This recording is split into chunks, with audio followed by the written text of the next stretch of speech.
this is Kirk. And this is Byrd. It's the Kirk and Byrd Show. Man, I am so excited to have two legends. And in honor of Black History Month, we have got Northern Virginia basketball DMV legends. We have Weaver Blondin and his younger brother, Todd Blondin, who dominated basketball in Northern Virginia in the late 70s and early 80s, and then went on to great careers in college and even post-college. So, Weaver, Todd, thanks for coming on the show. And by the way, I will talk the most. Kirk, I'm glad you're here just to keep the lights on. But these are my boys. I'm going to talk the most. I'm Ed McMahon. I'm Ed McMahon. All right? Yeah, you just give us some of those. That's good. Right. That's good. Yeah, thanks for having us today. Really, in honor of thanks for having us on the show. Yep. We appreciate it. So let's start out with a couple of things. One, again, I said in honor of Black History Month because they've got a story to tell.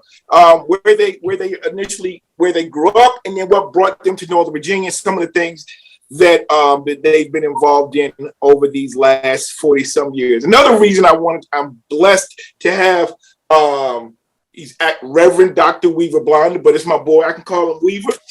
Is Weaver actually played on UDC's national championship team from 40 years ago, the first team in the DMV to win a basketball national championship. But we'll get into that. So, but first, guys, tell us a little bit about yourselves. Let's start out by, hey, what brought you guys to the DMV?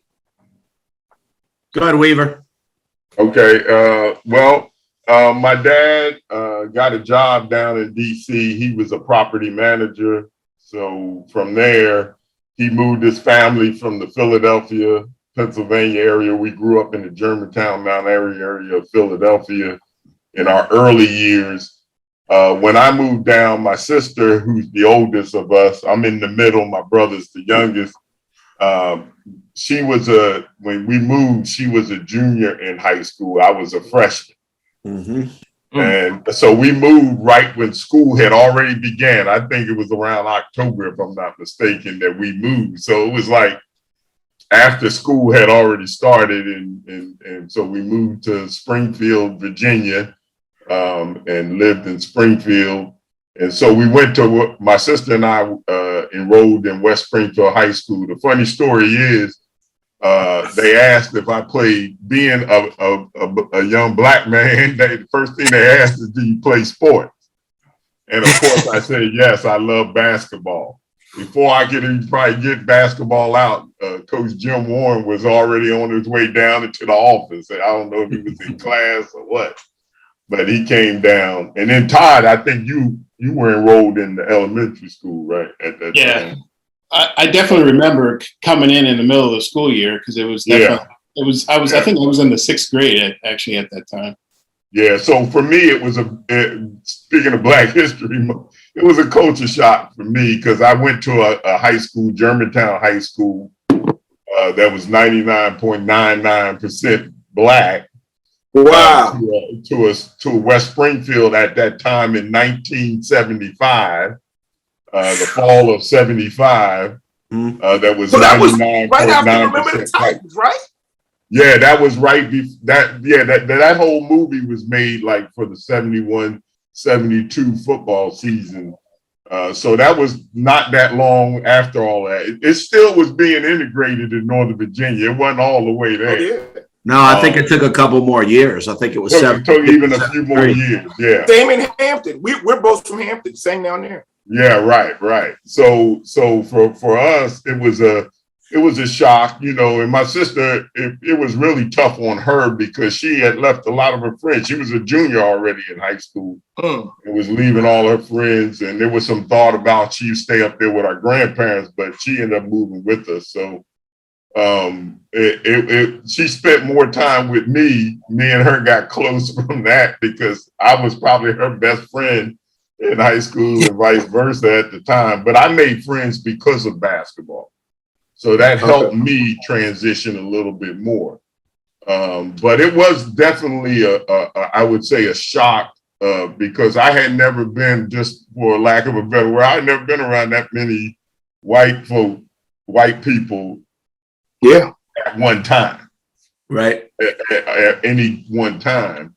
My brother had a different experience because he went to a school in Philadelphia called Masterman for the gifted. I'll just say he was gifted at a young age. And so his experience may have been a little different. But for me, I was always in a predominantly Black elementary school, middle school. I actually was the first in the first class in the middle school I ended up going to, called Ada Lewis in Philadelphia. So it's a lot of firsts for me in that sense.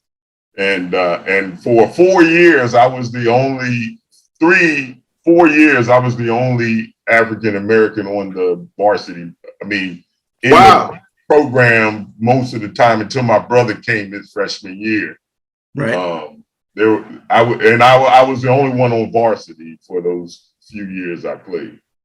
Weaver, what about the other schools around? You know, if you were 79 and 82. Yeah, that Lake Braddock Robinson was a fairly new school. Lake Braddock was as well. They were probably the bigger schools. Lee was comparable to, they were kind of a West Springfield, just on another side of town. Right, and, right. Edison, all those schools, to me, the only schools I really saw quite a few African Americans were TC, and Mount Vernon. Mount Vernon. Mount Vernon. What about Wakefield? Mount Vernon, TC, and I'm missing one.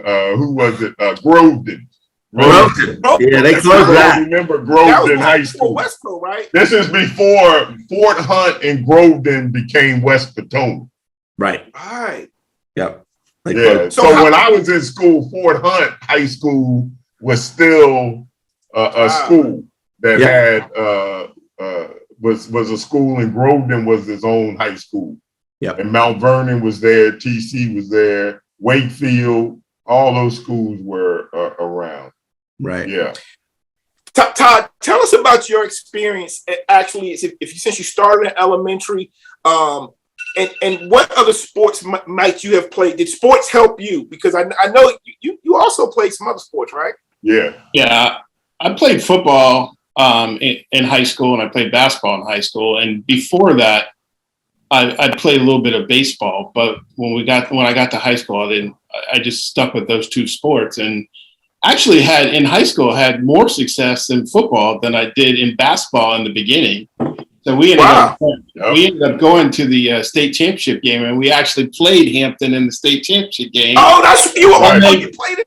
Yeah, I was in that game. He was a receiver. I was a receiver. Wow. Was that 1981? That was 1981. Yeah, that was Marco Stacy. Yeah, Marco Stacy. I was a kid looking up to all the players at that point. I lived in Hampton Zone. I moved and graduating from Bethel. But oh my gosh, I love that Crabber team. Wow. Oh, they were good. They were good. And I tell you, I caught a 40-yard pass toward the end of that game, and I landed about an inch from the goal line. I was so mad at myself. I could have scored a touchdown in the state championship game, but I always look back on that and I'm like, oh man, 1 inch. But yeah, they were good. They were really good. I mean, we had a good team, but they were definitely the better team on that day. Definitely. Wow. But it was a great. How was so? You had a few more, African American or black kids in the school. Were they all athletes or were they not athletes? So how did that work for you compared to? So I would say probably half and half. I would say half and half were athletes and half weren't. But we had a few more African Americans when I went to school there, and actually still keep in touch with a lot of them on Facebook. So I mean, we had a pretty close-knit group when I went to school there. But I would, one of the guys I played with ended up playing at Duke, played football at Duke, Chuck Herring. And he's now an orthopedic surgeon out in California. But, he was the other receiver on the team when we played my senior year and my junior year. So we had some pretty good athletes playing there at West Springfield. Well, I'll tell you this. So I know this about sports. That's the one place I think the military is a little bit like this, but sports is a place where it doesn't sometimes even matter. It doesn't matter about race. It's kind of like the movie reflected. Remember the Titans. Like if you're a baller, you're a baller, and you'll get respect for that. And you know, I wasn't in high school sports in the 70s, but I was playing youth sports, and that was early integration as well with Mallory baseball, my basketball, and even the youth football team. And I'll tell you, you know, we didn't see color when we were playing sports, you know, and that actually helped us as we went on to middle school and high school. This was just my friend. You know, we played baseball together or whatever. And I'll tell you guys a little history about Kirk. Now I played football and ran track. Kirk went to Phoebus, and Kirk had to be a baller because Kirk ran cross country, played tennis, but he was the only white guy on Phoebus's basketball team. And if you know anything about Phoebus, he must have some game to be on that squad. Yeah, so he probably got a black story a little bit different than y'all, but he's got one. I was the white shadow. So well, that's good representation then. The practices were my hands.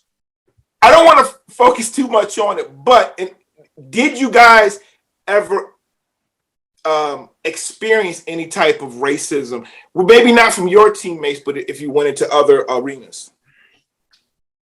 You can start, Weaver. Yeah, well, I would say not so much from other arenas as I would in my own school. Wow. Especially if if a cheerleader of a different persuasion like me, I had stuff put in my locker or on my locker. I had different, you know, I mean, but I never experienced it from my teammates. Right. Okay. Per se, but I would from certain students, you could get it. I think you also were given a label by certain adults that probably weren't used to having someone around, you know, of my caliber teachers I'm talking about in a sense. But it wasn't a lot, or I just was blind to it because I was playing sports maybe, but I did experience it when I know there was one particular cheerleader that me and her liked each other, and I got some threatening, you know, and then I would be at a few parties and stuff would come out because you know when people get something in them, come out. And so, you know, I some of my friends some of my old teammates would have to hold me back because, you know, it could go off a different way. But I experienced a little bit of it. I don't know about Todd. See, because even what you're talking, Rusty, about your experience, it definitely shifted a couple of years after I was gone, I believe. You know, especially in Northern Virginia, even in Todd's experience, because it was totally different when remember the Titans movie was big to me because now I really truly understood the era I was in. Right. Yeah. Because let me just quickly tell this story. I remember playing a varsity. We're going to play TC for the first time when I'm playing on varsity. And there were parents that the game before would ask my dad if they could go with him to the game, to TC Williams.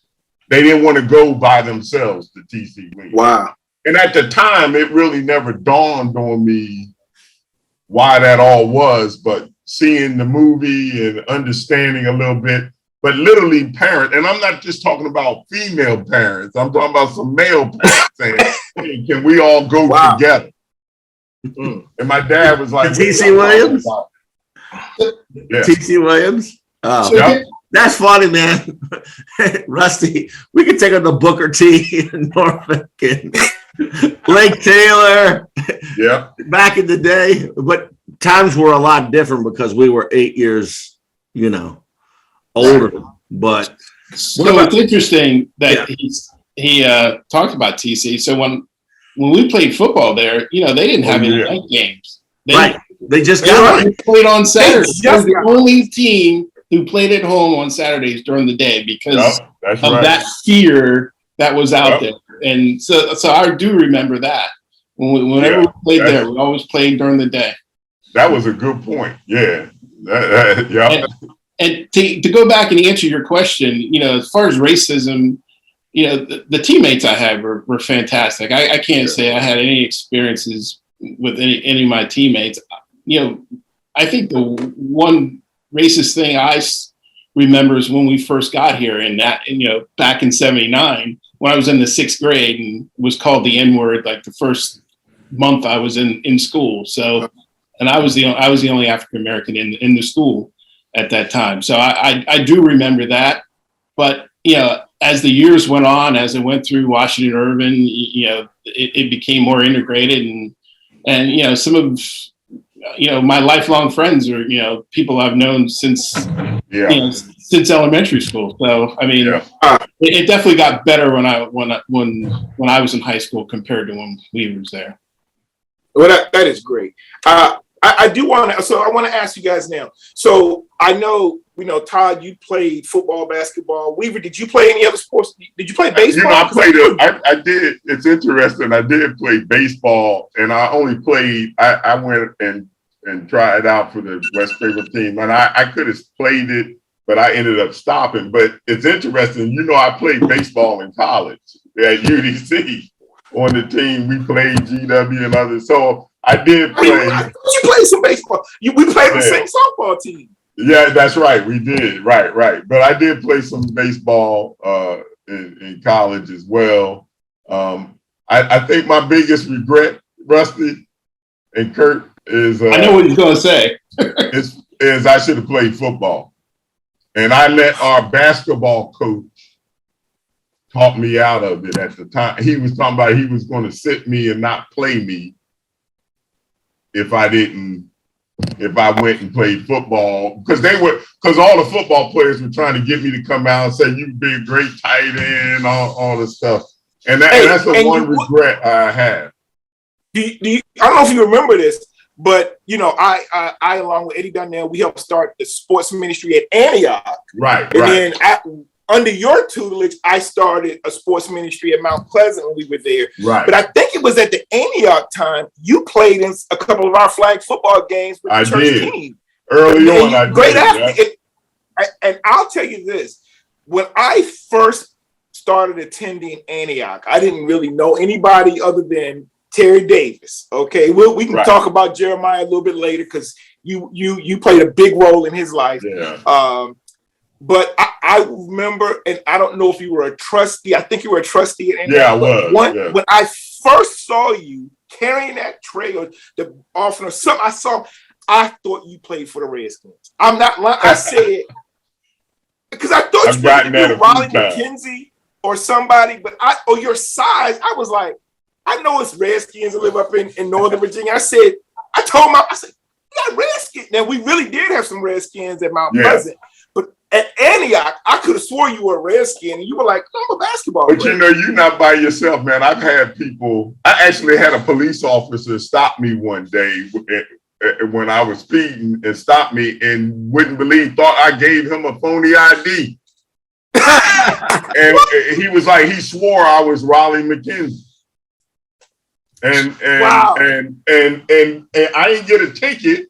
Because he was trying to just like, I understand. I'm not gonna give you a hard time, but he wouldn't believe that I wasn't. No, it's not me, man. He was asking for my autograph and everything, man. Wow. So that is great.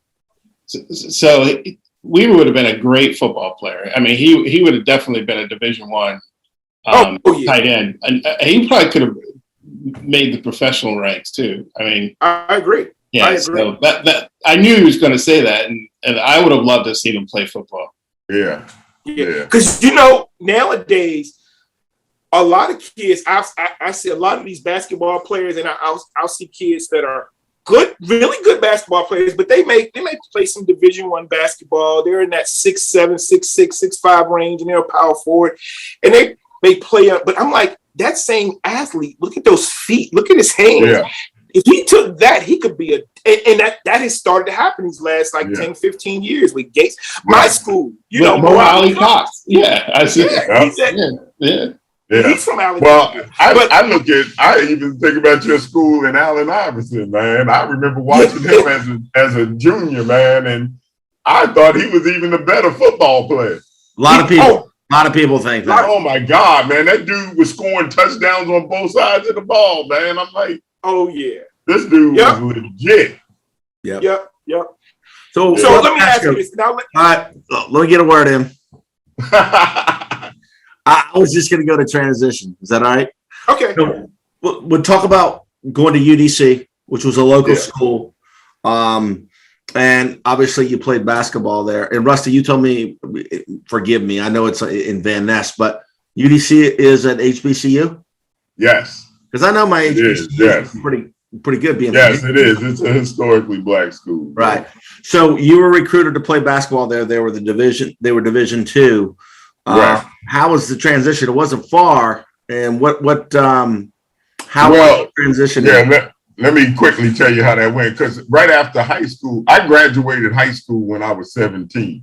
Mm-hmm. So my mom was like, "You ain't going right to school. Yeah, you're not ready for college." Even though I had Roanoke College and a few other schools were looking at me. Mm-hmm. She said, "You need to go to a prep school." So I ended up going to Massanutten Military Academy down in Massanutten, Virginia.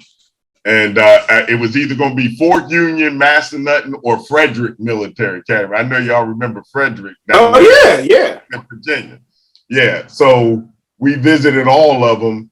Didn't want Fort Union. I like Massanutten. I'm gonna be honest with y'all.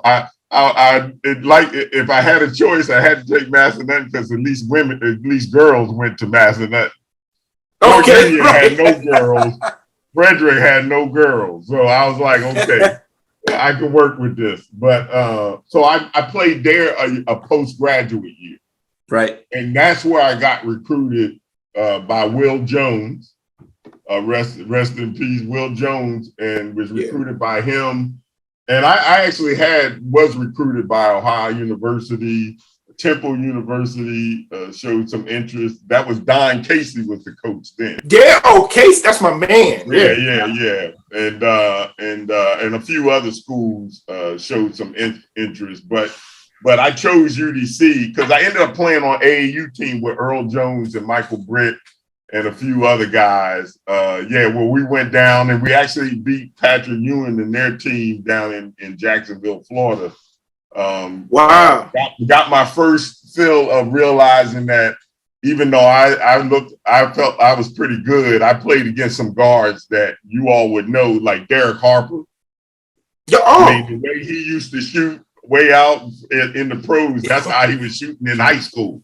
Yeah, and he was a big guy, and so I got to play against some pretty good players. But yeah, that's how I ended up at UDC. Got recruited by Will, and I chose them, and I'm glad I did. You know. Now my prep school coach. This is a part I think you don't realize, Rusty.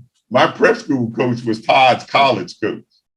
Oh, I didn't know that. I didn't know that. Yeah. Wow. But I think think he was a big influence on me.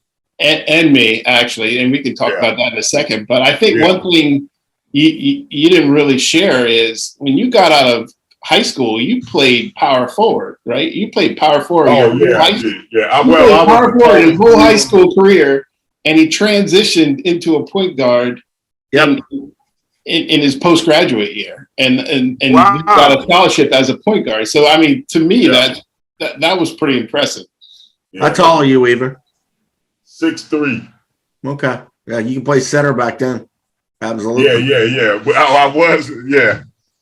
I mean, I hold the record at West Springfield for most points in a game. I broke Dave Kester's, who played at UVA.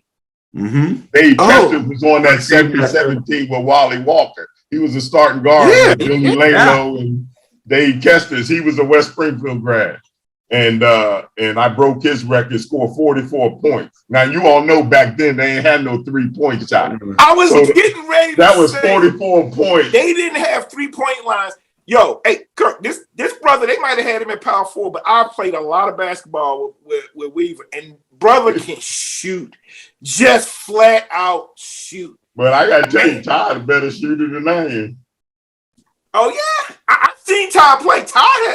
I seen Todd dominate some games. Yeah. I used to. You remember? I would go just watch you play. You had some great men's league teams in Northern Virginia back in the day.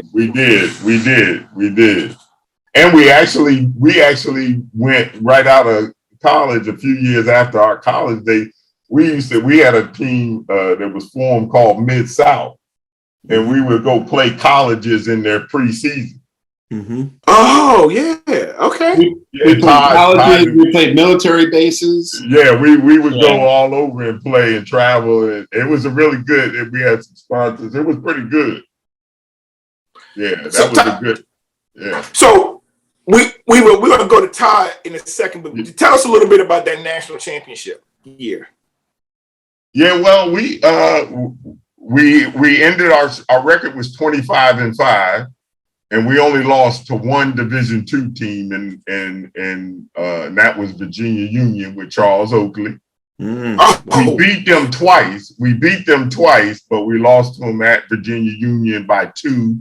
I missed the shot at the buzzer, a little shot that we were trying to throw up to take it into overtime. But they we lost to 3 Division I teams that year, and Wichita State was one of them. We lost to them in triple overtime in their tournament.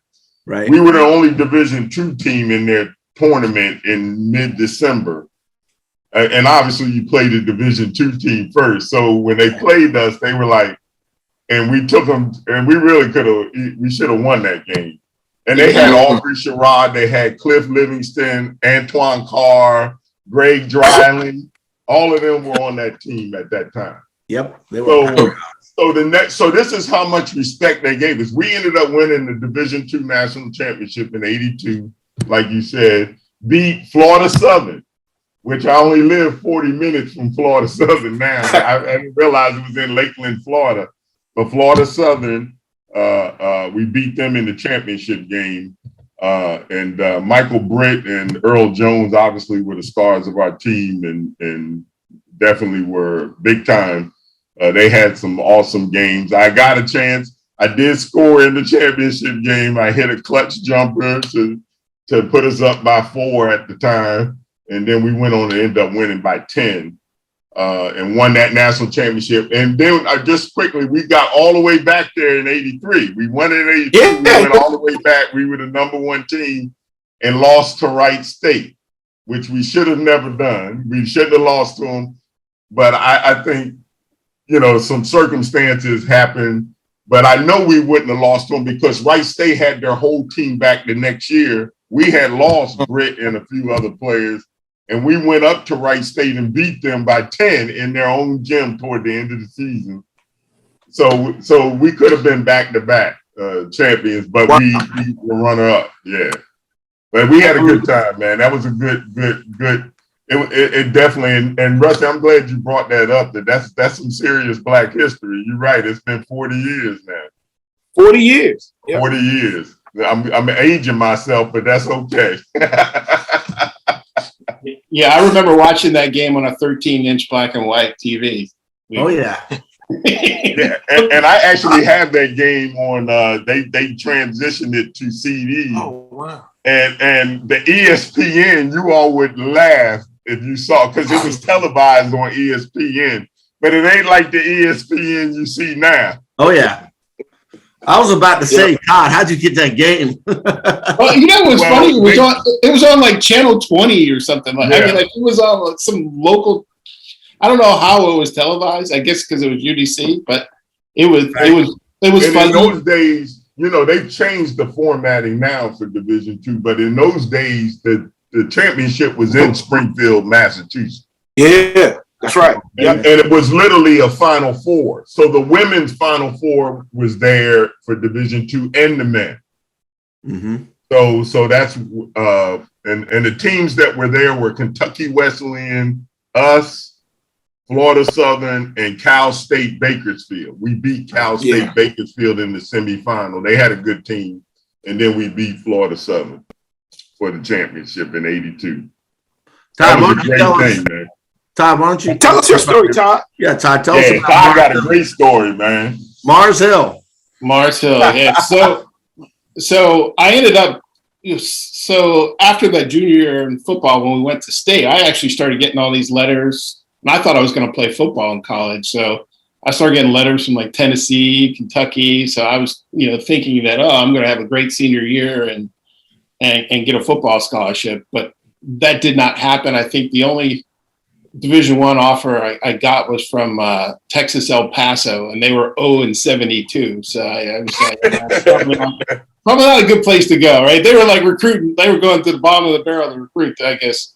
So it was late in the recruiting season for basketball, and I had a good senior year. I mean, and I played against Tommy Amaker, and he was voted number 1 in the district. I was number 2. It was all region, got all state, and I thought I was gonna get a lot more scholarship offers, but I ended up calling up Coach Renee, who's the coach who coached Weaver at Massanutten. He was at Mars Hill. That was his, I think, second year at Mars Hill. Right. And asked him if I could come down. And so I went down in a tryout, and Weaver actually went with me. And so we were playing 2-on-2 against all the players, and actually Weaver was killing them. I think he had a better shot than I did, actually. But that was fresh off the championship too, Rusty. So I was balling, man. Yeah, so he was so I ended up getting a half scholarship, and he said if I got in the top 7 that I would get a full scholarship, and I ended up starting all 4 years. I actually was the leading scorer for the 3 of the years, and my junior year I had a really good season. I was 15th leading scorer in the nation, and this was without the 3-point line too. So I wish I had the 3-point line back then. It came the year after I left, right? And then ended my career and scored over 2,000. And my coach, he actually made it a full scholarship, and he paid off that first year. So I ended up getting a full scholarship for the whole time I was there. So I had a pretty good college career, and he surprised me and retired my jersey too. So I was really surprised by that too. Yeah, you're in the you're in the Hall of Fame. Yeah. Yeah, we're both in the Hall of Fame at our schools. Oh man! Oh wow, that is a. And we're both in the Hall of Fame at West Springfield. Oh, you are. I think we're the only brothers. I think there's another sibling or brother-sister combination, but yeah, where Todd went in 2000. When did you go? 17, and I went in 18. I went a year. Yeah, I went a year before you. 17. Yeah. Wow, that is, man, I didn't even know that. That's why we got you on the show. People, and I've known you all these years, but I didn't know that. So that's a great. Kirk. Yeah, we got the UDC, we got the Hall of Fame credentials for our college and high school. Yeah. Wow. Yeah, that's amazing. What about the role of education going beyond high school? Because back in 79 and 82, a college degree was a big deal. Or, you go literally like 8 years forward, a college degree didn't guarantee you. And then, now it's not what it used to be. But Weaver, why don't you start with what'd you study and what role has that played? You're a minister. You've got a flock of a church located in Orange County, Florida. You were up here at both Antioch and Mission was in Herndon, right? Was it? Mount Pleasant. Mount Pleasant. I'm sorry. But what did you study undergrad? And obviously, undergrad, I was a business and finance major. Hey, that's me. And then, I went to work I was in the Department of Navy prior to, and I should have stayed in the federal government. Rusty know all about that. But I just hit 30 my years. wife just retired back in 2020 for 37 years. But I worked for Xerox Corporation pretty much right out of school. Okay. Had the worked for several corporate companies over the years. when I was at Xerox, I was able to go on weekends and get from American University, get my Master of Science degree in Human Resource Development. So I transitioned from the finance field to human resources and training and development. Did that for a long time, worked for SAIC, which is Science Applications International Corporation, and Global One. And then I started to transition into the ministry. I was doing ministry, but then full-time ministry came when I went to Mount Pleasant and was the children and youth pastor at Mount Pleasant. And I just felt the calling on my life to do that as opposed to, so transition to all of that. How I got to Florida, just quickly fast forwarding, I worked for almost 9 years for Mount Pleasant as the children and youth and young adult pastor. Rusty knows all about it. He was there working in ministry with us. We've brought Leah and I over, and we were proud to help get that thing started. Amazing. And you all did a great job too. Yeah, it was great. So transitioning from there to Florida, I knew my season was up in Mount Pleasant. Got a position down working with an urban ministry here in Orlando called Frontline Outreach, working with underprivileged kids and doing that, and did that for a few years, worked in Orange County, and then transitioned, got the pastorship, got called the pastor at the church I'm at now, which is Mount Moriah Missionary Baptist Church right in Winter Park, Florida, which is a part of Orlando. Been there for 6.5 years, going on June will be 7 years. And that's going well, even in the midst of the pandemic, that's going well. So enjoying it. Rusty's been down and visited and has seen, and my brother obviously has. So it's been a good transition. Prior to my dad passing, he was part of our church family and was there with us. He was down there in Florida, transitioned down here with us, so got to have that time with him. But it's been a good thing, and I'll get into the rest of it as we go forth as to what I like to do now. Okay. Yeah, we can talk about that. What about you, Todd? Tell us about college. I mean, right after college, what were some of the things you were doing and what you're doing there? So I majored in political science and English, and I took the LSATs and thought I was going to go to law school, but I ended up deciding not to. It wasn't my passion. So when I graduated, it was interesting. I was friends with a lot of the football players, and before I graduated, I had an internship, and they wanted me to put that on hold so I could go and play football for the next semester. But I almost did, and because I was good friends with some of the stars on that team. But I ended up seeing what I could do in basketball. So I went to a number of different tryouts in New York City, and actually Weaver went with me to. He did well too. To New York, and I thought I was. Positioning myself to, back then they had 7 rounds of draft. I thought I could get drafted in one round. But the New Jersey Nets really liked them. And I thought everything, the stars were aligning. The draft was on my birthday. I'm going to get drafted. But I ended up not getting drafted that day. But I ended up getting a call to play for the Washington Generals and travel with the Harlem Globetrotters. So that was that was my first job out of college. So So I did that for a year. We traveled around Europe. We went to Germany, Italy, France. I mean, we went to pretty much every European country and did that. And then I traveled around the United States, and I played for a year there. Got to meet the Pope. So I mean, it was. And you actually had some history. Because wasn't the first female? Lynette Wood. There was some history there. She was there. Okay. A funny story, when we played here at George Mason, she wanted to find a hairdresser, so I hooked her up with my mom, and my mom took her to the hairdresser. That's right. So we became pretty good friends, actually. Oh, wow. And it was a great experience. So after that, I played for a year, and then I had to get a real job after that. Hurt my leg. So I ended up working for a cable company that back then it wasn't funny. It wasn't the big, FiOS and Comcast. It was the local cable company. So I worked for a cable company for years, a couple years, and then I really wanted to get into the biotech pharmaceutical industry, but I had to get some B2B experience. So I ended up working for Pitney Bowes for a couple years, and then got my first pharmaceutical job.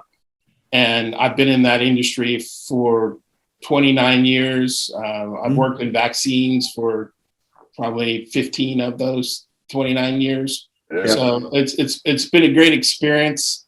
I'm not doing anything I majored in college, but I'm thrilled every day at what I do because I think I'm saving people's lives. So.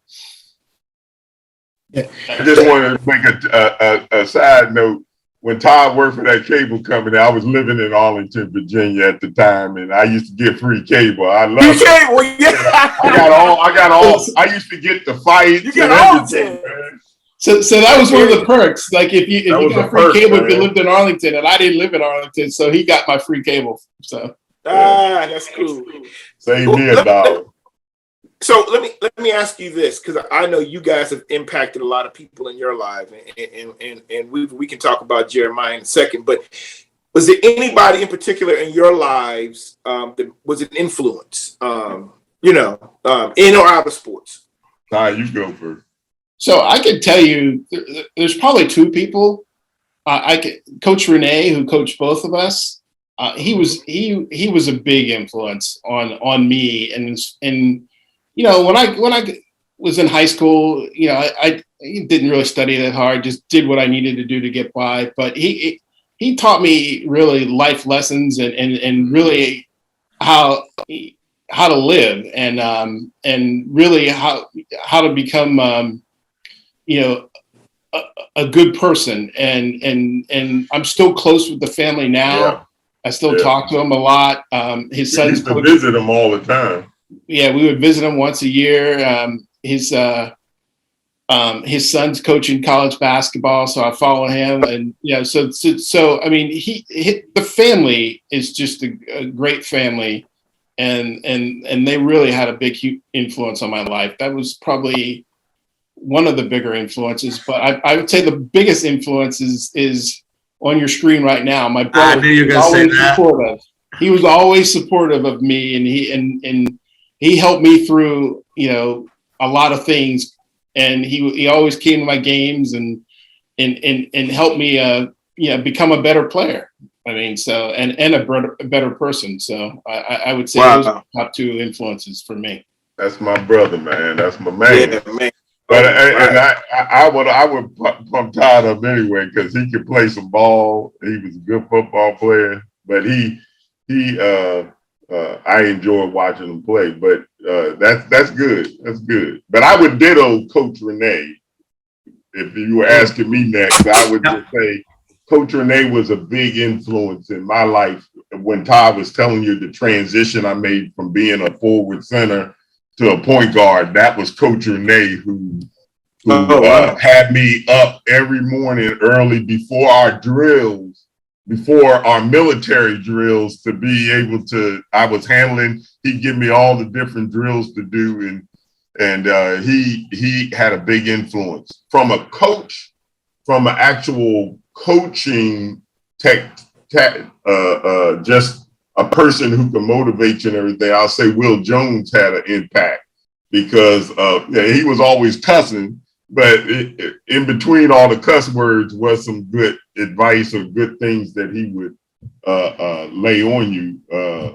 And he had a way of cultivating all the talent that we had and making it work and us gelling as a team. And I believe that had its biggest impact on us winning that national title when we had 2 stars, but, bringing back some of the folk that he, some of us that were the role players, so to speak.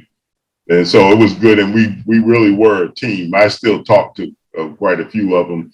And I'll say that he was, I don't know if you all know this, I'll tell you this fact. he was the first one to hire a female coach for a men's team too. Wow. Oh, wow. Wow. In any sport.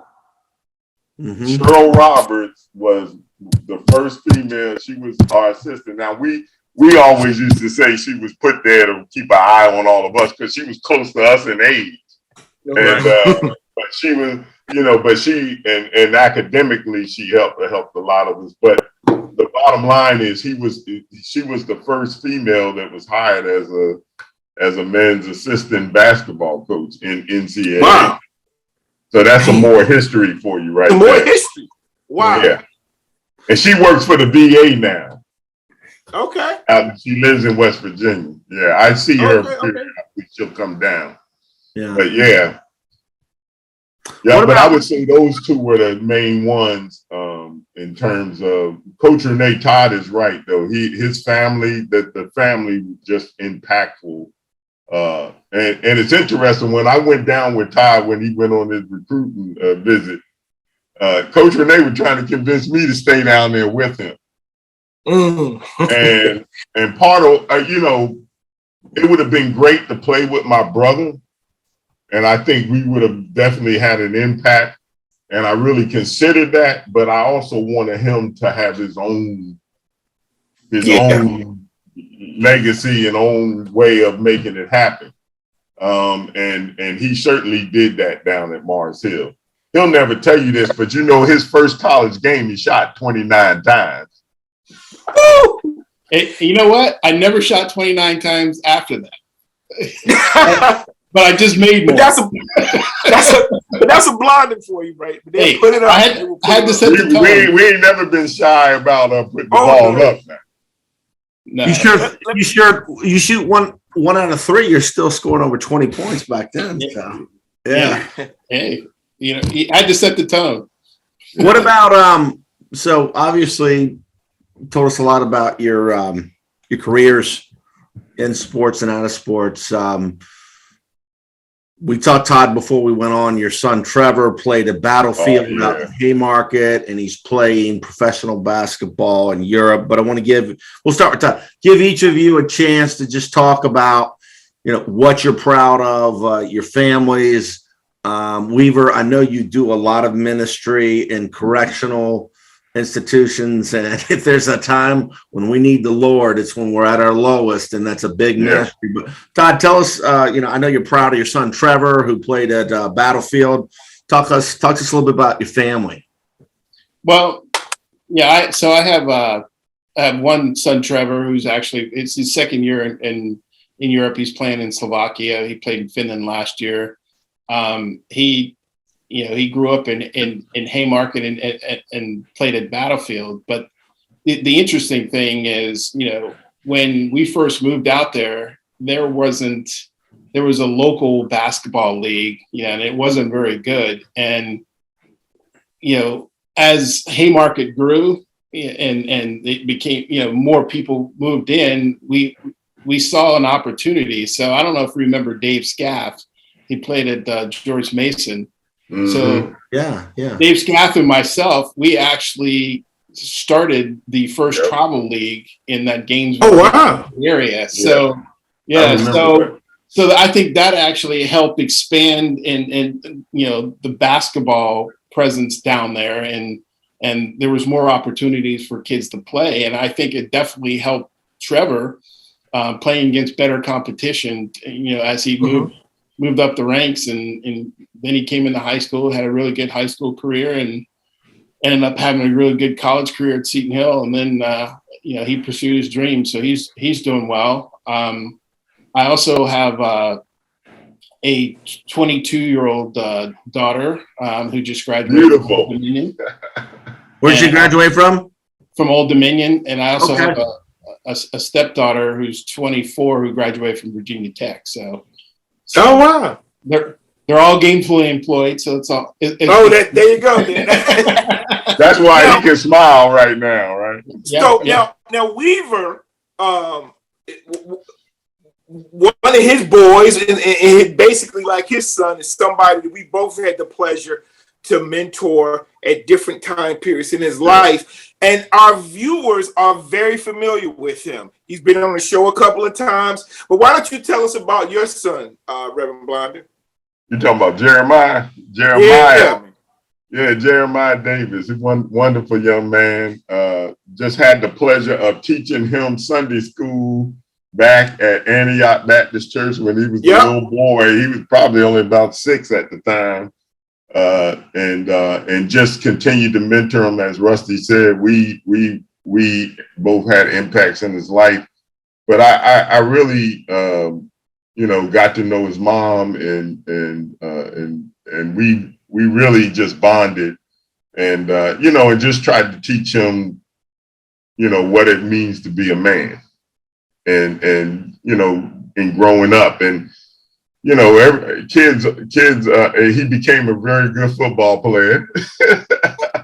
At Dale High School, and of course recruits and everybody were coming after him, and obviously he loved Penn State and ended up at Penn State with Joe Paterno and played there, and had great impact there, and met his wife there, and they have 4 beautiful kids, and they call me Pop.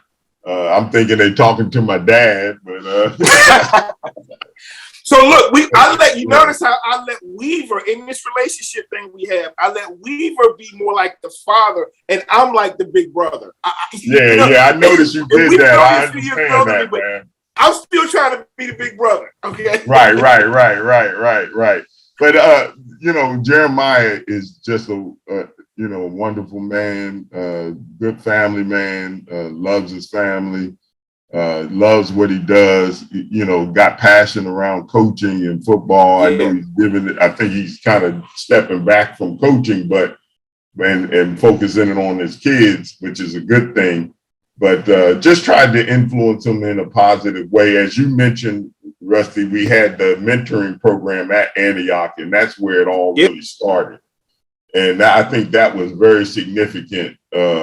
And Jeremiah was a part of that, and I got to mentor him, and he's a big part of my family. He's when he used to come home from college, he used to come stay with my wife and I and hang out with us, and be there, and he'd be with his mom, and we have a good time, man. It was just a great, I'm just very proud of him and what he's done and what he's accomplished. In what he's done. And I want to just ditto what Todd says. He's very modest. His son is doing extremely well, and always said he wanted to play professional basketball, and he's made it happen. And I'm very proud of his daughter. She's grown to be a beautiful, wonderful young lady, and Todd and the whole entire family. They've done a great job with them. So yeah, but I'm excited about what Jeremiah, his family, they've come and visited and been with us, and I love when they're able to come visit. So it's good. Two things I want to bring up. So, and I'm seeing this now. You guys know I've refereed high school basketball for over 25 years. I do this because I love sports. But one of the things I've noticed is, and I think this might have had an impact on you all, is there's a lot of basketball, a lot of talent, period, in Northern Virginia. But I noticed, and see, when I grew up in Hampton, we didn't have the private school thing. But what I've noticed over these last 30, 40 years is like the best athletes are going to these private schools. So Paul VI is one of the best in the country. My son went over to Bishop Ireton for football, but Bishop Ireton, O'Connell's great in basketball. And I know you guys could have played there, but I think what hurts our public schools, and I think this impacted Trevor and you two, even back then, is they just may not have been giving the public school athletes the same attention and love. And I know that because even at Bishop Ireton, I saw some of the kids. Jamie Kaiser came over from Lake Braddock. He's playing there, dropping 30 points a game. At Lake Braddock, he's doing the same thing with WCAC. But let me ask you, did you guys ever consider maybe going to one of those private schools yourself? It never really crossed my mind at all, and honestly, never even thought about it, and never even thought it was an opportunity. Actually, so it's interesting because I remember a lot of the guys that went over there to the private schools, and I never even thought it was an opportunity for me. So I don't know. I would agree with what Todd is saying. And actually, back when we were coming in high school, it was really just becoming what it is now. Yep. Like Flint Hill was one of the main ones. Yeah, Flint Hill. Coming up. Yeah. I mean, you knew already about DeMatha. DeMatha was like on a whole nother realm. And all those schools there. But, you know, and they just seemed like they were far away when it came to Northern Virginia. But like you're saying, the O'Connells and the Bishop Iretons, they were really just coming up when, especially when I was in school, they weren't really prevalent like they are now. So I would agree with Todd that never even crossed my mind. And actually, when you think about it, like when I was coming up, the kid like Mike Tissall played at Duke. Yep, Robinson. He went to Robinson. He was there the whole time. He didn't go somewhere else. I mean, who else? There's a few. Amaker stayed at Tommy Amaker. Yeah. Did Michael Jackson, was he at South Lake? Michael Jackson was South Lake. Yeah, he was like Dennis Scott would have been at South Lake, but he went to Flint Hill. Yeah. So Dennis Scott was the first one that I knew that went to. He's the one that transferred. Yeah, that was Stu Vetter. You know, it's interesting too. It wasn't as big of a trend, like you said, but like even up in Baltimore, the Dunbar Poets, famous Lake Clifford. You go up Simon Gratz in Philadelphia. Now, New York has always had that private thing going on with the Catholic schools up there, but Lincoln and Coney Island is a public school, and but I think that if you all put it 20 years forward now, you know, all the ball players, if they're not going here, they're going somewhere else, you know. I got a question for you, Weaver. Just real quick, you played at UDC. Now, did you well, two things? Did you play with Michael Graham when I know he transferred from Georgetown, and then in the summer, did you guys play those Hoyas in some summer leagues, or were you guys mixed together? Yeah, this is good. I'm glad you're talking about that. Michael Graham came the year after I graduated. Right. I graduated, then he came the next year.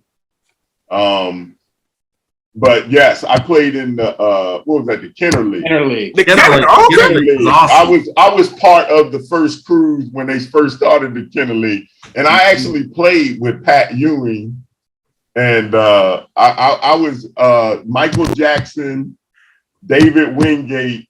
They were all incoming freshmen and played in the Kenner League, and we had just won the national title. And I played on the team, the Georgetown entry to that team. And they were all admiring. They were like, we want one of them. I had the ring on and had my watch. They like, we're going to get one of those. We're going to get one of those. And it was interesting because we had a great time playing with those guys, man. And I actually was I've been friends with Wingate for a long time, so I've known him for a long time. So I was very proud of him when he made the NBA, did his thing for a while. But they were a year younger than me in terms of I was just finishing my sophomore year, going in my junior year. They were incoming freshmen, so I had 2 years on them. But they were admiring because they were like, man, let me see. They asked me to bring the ring so they could see my championship ring. You gotta be careful bringing that ring down to the Kenner, bro. Well, no, it was a lot better then. But, I know you ain't just leaving in your bag. No. I don't know who was with me, but somebody was probably with me that took care of it. But it was a great experience, and I also played in the what's the league? The pro Urban Coalition. Urban Coalition. Okay. Now that was an experience. because when my first introduction to the Urban Coalition, the first person I was going to play against was Gus Williams. So, And I'm like, oh, that's when I realized I ain't gonna be a pro, because that boy was on a whole nother level, man.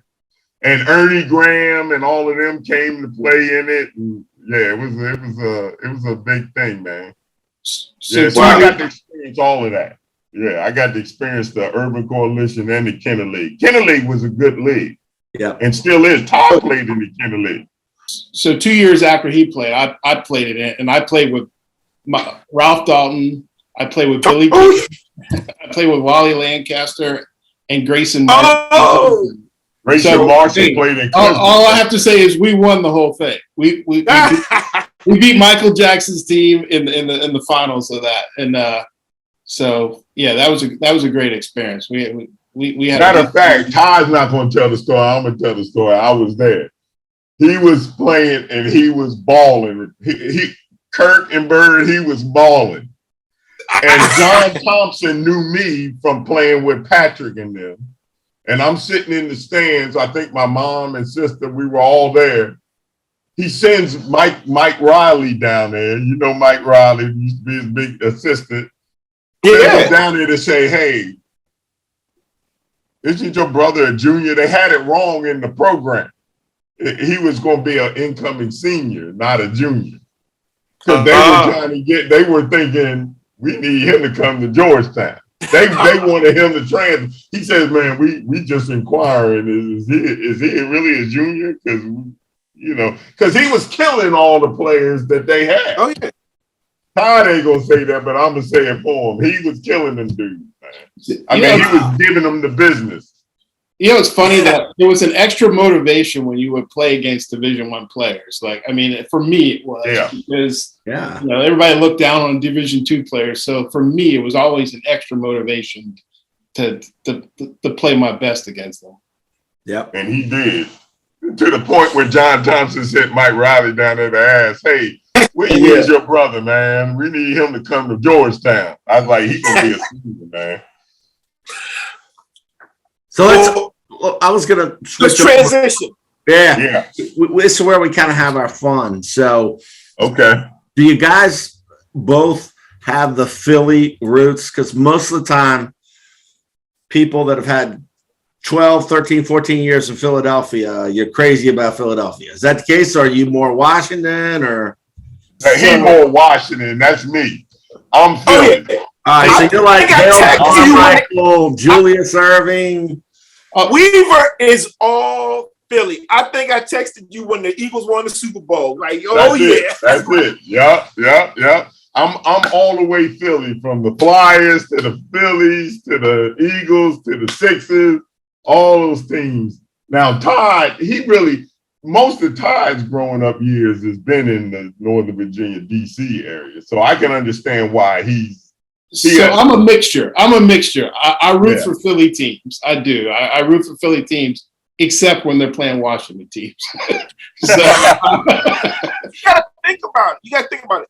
Todd, you were growing up at the time the Redskins were at their greatest. Yeah. I mean, so you were seeing Riggins and Joe Washington, and then you saw Doug Williams. Like, bro, like you were there right when Joe Gibbs took that thing off. And a quick story is our sister went to Syracuse. I was going to say she's good friends with Art Monk. She went to school with Art Monk. She went to school with Art Monk and was actual suite mates with Art Monk's wife, Desi. Was Art Monk Syracuse? Yep. Yeah. My sister and her husband, they went to Syracuse. Yeah, and they were there in that time frame. When, matter of fact, we went to when Louis Orr used to play for the Indiana Pacers. Mm-hmm. My sister knew Louis Orr really well, and Roosevelt Bowie and Louis Orr, and we went to some pro games when they would come to. Oh wow! Yeah. But you're right though. Like, I mean, the Redskins were good back then, and it was good to root for them, right? And everybody around me, all my friends were Redskin fans, so I had to root for them. Now, you guys were here, were you guys in the DC area when the Bullets won a world championship? Yeah. What was that, 78 or something like that? Yeah, and Todd and I and my brother-in-law, we used to have tickets. We had season tickets to them games, man. Not to the ones when they won the championship. We were in the years when they were not winning anything. Right. So tell us what do you guys like to do outside of your pastoring or your work in pharma? What are the things you like to do? But let me do this first. Tell us, do you have a favorite all-time movie that you like, or is there anything you like to watch on TV? Are you streaming? Do you watch stuff on Prime or Netflix or what? What? Tell us something that we don't know. Go ahead. So, favorite movies. I like anything with Denzel Washington in it. He always has movies. So I can't name one from them.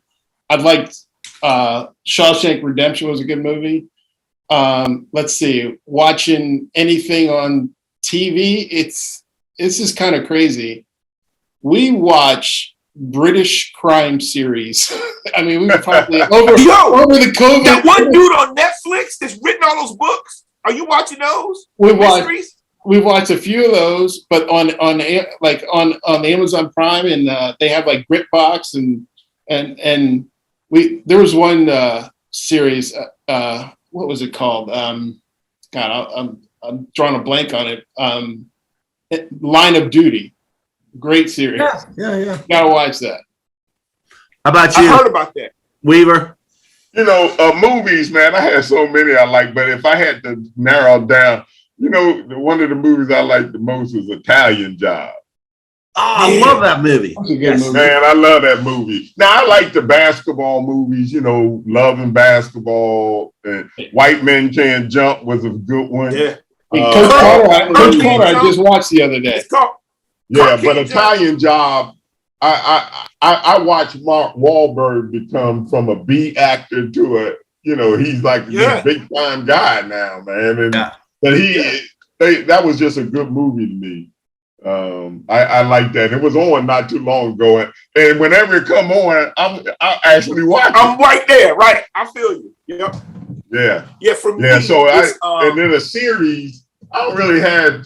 I like the Chicago Fire, Chicago. Yeah. Man. I love that. Those are my favorite. I record those, man. I don't like to miss those.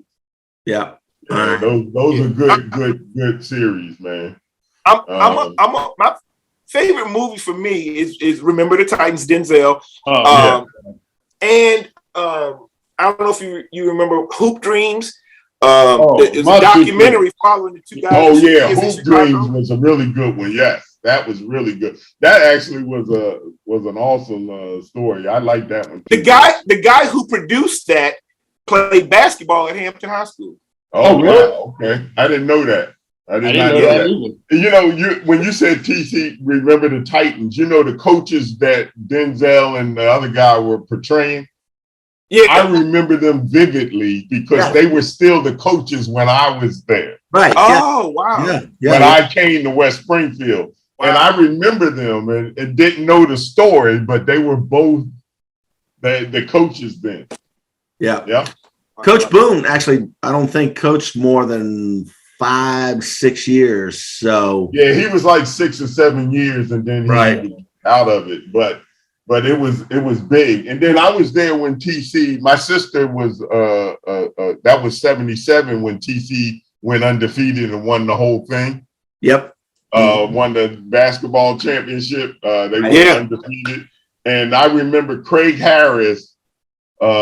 Played extremely well in the Capital Classic. Yeah, and who was in that Capital Classic was Magic, Albert King, all those folks, man.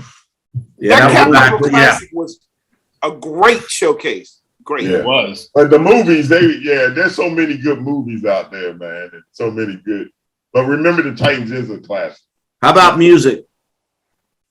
So I dabble in guitar, so I like Santana. Actually, I love Santana. Big Santana. Yeah, I've been to a number of Santana concerts, and one quick story is one time me and a couple of friends were going in high school, and my car broke down on 495. So we ended up hitchhiking, 4 of us, to the concert at Merriweather Post Pavilion. We got 4 rides like that, including by a Maryland State Trooper who gave us a ride too. Whoa! And we got to the concert about almost the same time it would have taken us to get there. All right. Who else besides Santana? A couple others. See, I have a wide range of like I like Sade. I mean, I have a wide range of musical tastes. So I mean. You've got very good musical taste because Sade, Santana. All right, you're high class because we go kind of little. No, but I like all class. Believe me. What about you, Weaver? Okay, for me, I would say that you all saw the Super Bowl halftime show. Yes, sir. Yeah. That's me. People don't realize that, but I got all that music on my phone. Yeah. I got it in my playlist. So I just like that era of that music. Absolutely. And so from being a pastor, one of my favorite songs, if you haven't listened to it, you should. It's by Doe. What's the name? I got to tell you, it's her name is Doe. It's a Christian song, but it's really good, man. And she's awesome. Brighter is the name of the song. Brighter, okay. And her name is Doe. Okay. And it's just a good song. It works so well. Like I just celebrated. I do a spin class every just about every day at the studio, and they did a birthday ride for me. For my 60th birthday ride. So, and I had that song on there, and everybody's like, "Oh my God, you gotta give me that thing, man. Where did you get that song from?" How come you never told me about that song? I've never heard about that. Man. Oh, okay. But I like Todd. I like all types of music too, and I can, But back in the day, I when I'm in the car, I still got Sirius XM. I would listen to Soul Town. I like to listen to some of the old school stuff. I was going to say your heyday was like disco, the Bee Gees, Donna Summer, KC. That's like your high school years, right? Yeah.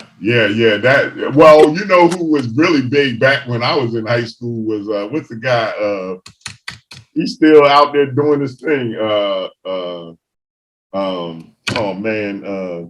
KC and the Sunshine Band? No, not them. It's a God, what is his name? I can't think of his name at the moment, but it might come to me. But I have to tell you. What about you, Kirk? What's your music? My favorite band is Joshua Tree. U2. My favorite genre growing up in the 80s is rap. I love rap. I think there's so much more artistry to it than given credit. A lot of older people don't understand the art of it. I love classic rock, the Rolling Stones, the Beatles. I like a lot of 70s rock. I like a lot of 80s. And, Sade is one of my favorites. And, the 90s was a great one. So, I truly am eclectic. A lot of people say they listen to everything. I don't listen to bluegrass, but I don't listen to classical. But I love music. Love music to death. And I love old. It reminds me of the 70s growing up in Hampton. Old R&B. Yeah, that's me. That was Harold Melvin and the Blue Notes, the Temptations. Yeah, man. I listen to them all the time. I'm sorry to say it, but I know you're a pastor, but those were baby making music right there, man. They were. No, you ain't got to be sorry about that. You're right, man. The stylistics, all that stuff. Oh yeah. What's that Philadelphia sound that we got a lot of that because Teddy Pendergrass from Philadelphia. So. Oh yeah, Harold Melvin and the Blue Notes. He was they're Philly guys. Yep, a lot of them were Philly guys, and then Will Smith from Philly.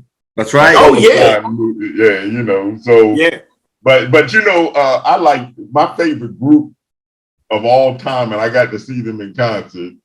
The old Earth, Wind and Fire. They were with Todd. Did you go to Santana? I was at. I knew you were there. I was at that concert. Yeah, I missed it. Yeah, I saw them when they opened for him. And then Rusty, I like some Salt and Pepper, man. Oh yeah.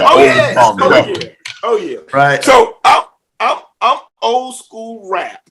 If this past probably 98, I'm old school rap. So yeah, West Coast, East Coast, Biggie, Run DMC, Salt and Pepper for sure. But I'm old school rap. Then the whole Motown genre. Yeah. That whole thing, because I grew up, listening to it with my parents, and then, my wife Weaver. So now I'm if it's the only thing current that I will listen to is gospel, because my wife, that's what she plays. So it's gospel, and to me, my favorite artists, my two favorite artists of all time are Michael Jackson and Kirk Franklin, because Kirk Franklin is amazing. The way Kirk Franklin, amazing. Yeah, you're right, and I'm with you on that, Rusty, because my wife. She. Oh yeah. Like, Todd called her the first lady. She was the first lady when she wasn't even the first lady yet. Yeah, I hear you, man. So real quick, a quick story is one of our relatives was a big time DJ in Philadelphia. Oh yeah. And when we lived in Philadelphia, my sister got to hang with the Jackson 5 for a whole day and backstage at the concert with them when they were at the height of their when they were like when Michael and them were like 16, 17. Right. American Bandstand started in Philadelphia, isn't that right? Yep. I think Dick Clark's I think it moved. When it got big, I think it moved. Yeah. Yeah. But Dick Clark is from there too, I think. Right. Yeah. Oh, wow. The thing about Philadelphia people is they know everybody who's from Philadelphia. Yeah. Daryl Hall and John Oates, Pink, just all the musical actors. Kevin Hart. Kevin Hart. That's right. Yeah. Yeah. Did y'all see him trying to get on stage when Philly was with the Super Bowl? Yeah. That was so funny. Yeah. Oh yeah. Yeah, it's a lot of people from Philly, man. Man, guys, we could do this all night, and we might have to bring you back because I know our audience is loving this. You guys are true legends. It's Black History Month, but any month, it's an honor to hear your stories.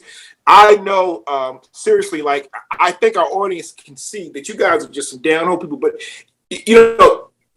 Weaver, you said a lot of stuff about your brother.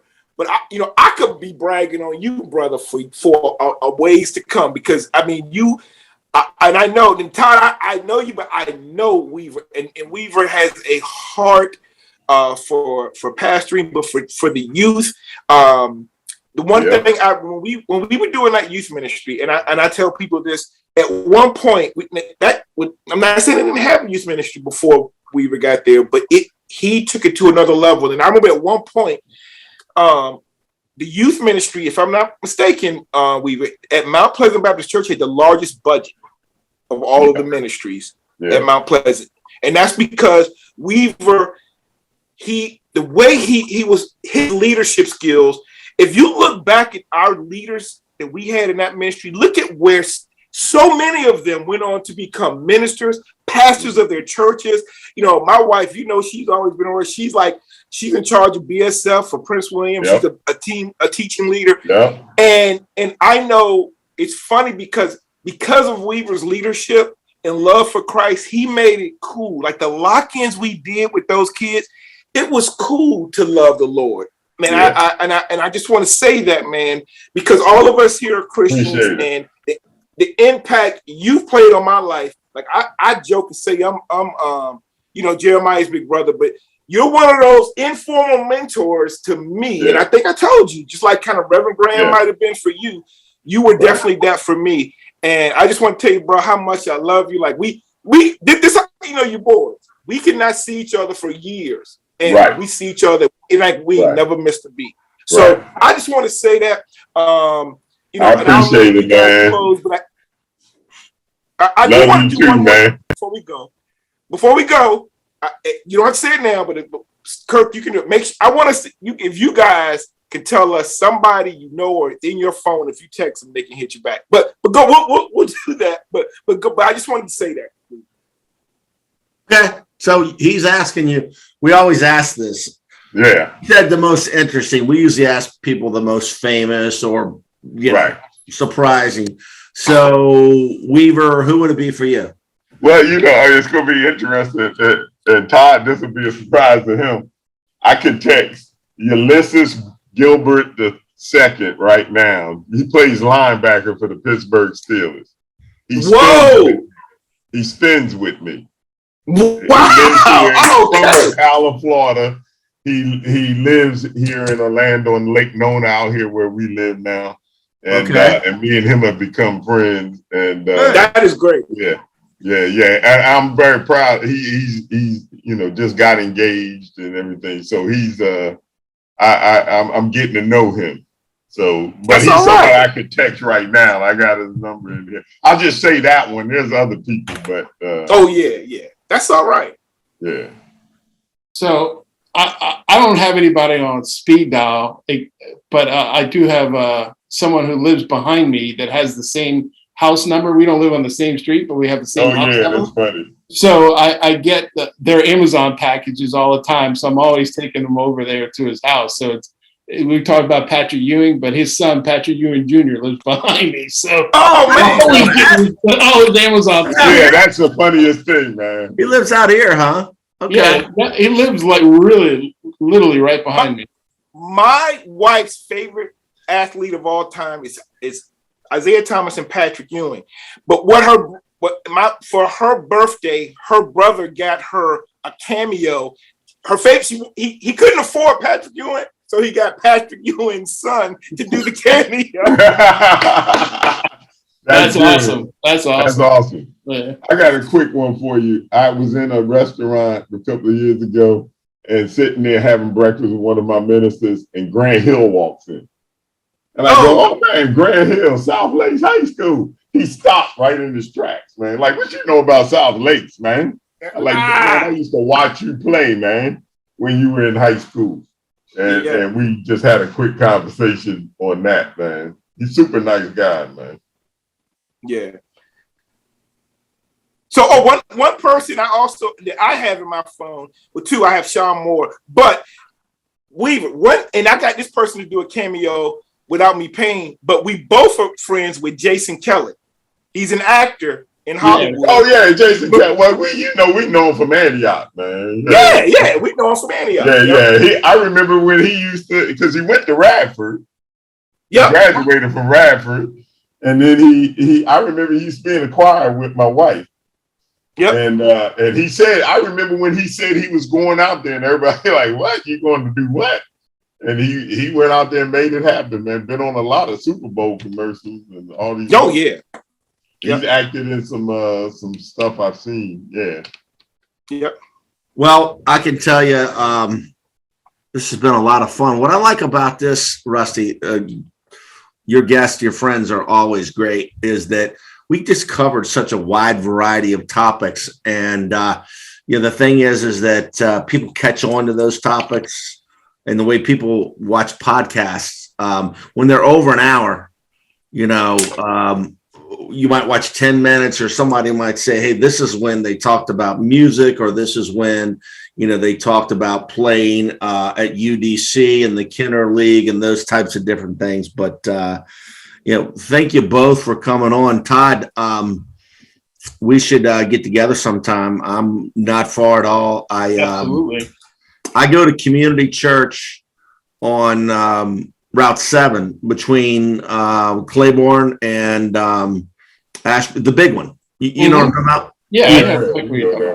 Yeah. So I go to church there. We've got a fantastic youth ministry. We've got a Friday night event called Fire Escape, and I applaud Weaver what you're talking about, because being a kid now is not like being a kid when we were kids. And, actually, being a man now and being a father now is not like it was 40, 50 years ago. There's just so many more stresses, and, the world has gotten to be big, and we appreciate both of you. You know what? I was going to tell you, Todd, the next, I want to know, just hit Rusty. I want to know when Santana's coming again, because I want to definitely see. I would tell you. Oh, they're actually scheduled to come this summer, so we could definitely hook up on that one. Oh, where? Do you know? At Jiffy Lube, I think. Okay. All right. That's a bet. All right. Can I just thank both of you for what you all do? This is awesome. The two of you are doing, and I want to thank you for me and Todd that you all had us on, man. This is great, man. And we love love you, Rusty, man. You're a blessing. Oh yeah, man. And love your family, man. Make sure you tell them I said hi. But I wanted to thank you all, man. This is great what you all are doing, man. I applaud y'all, man. This is awesome, man. Well, we have fun. Yeah, and that's what it's all about. We have a lot of fun. Anytime you want to hook us back in, we're more than welcome to do it, man. Well, we might have to do that in the NBA playoffs. Let it percolate. Yeah, let it percolate. Next time we'll come back on. We'll get some different subjects. Yeah, that'd be good, man. Yeah. Definitely. And the way we like to close is, if there's anything you want to plug. So, Reverend Blondin, if there's something if you want to just let people know your church. Because we got audio, we're also video, and you don't know who's going to come to Christ because they watch Reverend Blondin, or who's a part of your flock that didn't know you could shoot the three like that. Right. Well, yeah, most of them know though, because they always talk about they're going to take me on the court. I don't know if they want to take me now, Rusty. I done dropped 75 pounds. I know, man. You look great. But you can find us on YouTube, Mount Moriah Missionary Baptist Church, Winter Park, Florida. All you got to do is look up Mount Moriah, Winter Park, and you can get us on YouTube and subscribe to us. That's the main thing to get to our church. Okay. Finding me not hard. Just put my name in and you can get it. Ain't that many weavers running around. All right. Are we ready to wrap it up, gentlemen? I think so. All right. 11-13. Yeah. It's been a pleasure.